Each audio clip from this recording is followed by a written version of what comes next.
আসসালামু আলাইকুম। ভেনেজুয়েলা আক্রান্ত। ভেনেজুয়েলার উপকূলে এবং ক্যারিবিয়ান সাগরে যুদ্ধজাহাজ প্রবেশ। ভেনেজুয়েলা অঢেল তেল সম্পদে ভরপুর।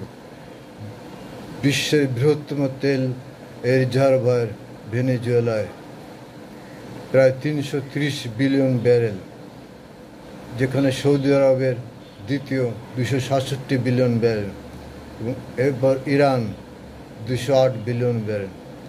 ভেনেজুয়েলার আয়তন ৯,১৬,০০০ বর্গ কিলোমিটার, জনসংখ্যা ২,৮০,০০,০০০। যেখানে তেল সম্পদ থাকে সেখানেই থাকে পরাশক্তির লোলুপ দৃষ্টি। ভেনেজুয়েলাও ইরানের মতো দীর্ঘকাল পরাশক্তির নিষ্পেষিত।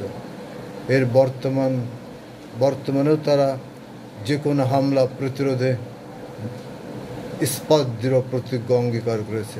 তাদের বড় শক্তি হচ্ছে তারা এ যাবতে প্রায় ৫০ লক্ষ প্রশিক্ষিত মিলিশিয়া বাহিনী তৈরি করেছে।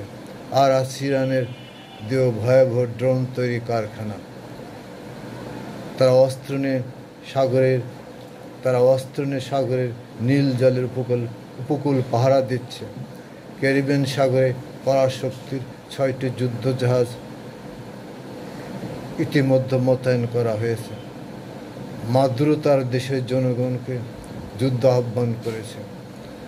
নতুন করে মিলিশিয়া এবং স্বেচ্ছাসেবক বাহিনী তৈরি করেছে। ইরানের সাথে আছে গোপন চুক্তি। ড্রোন তৈরি হচ্ছে ওখানে, কারো প্রবেশাধিকার নাই।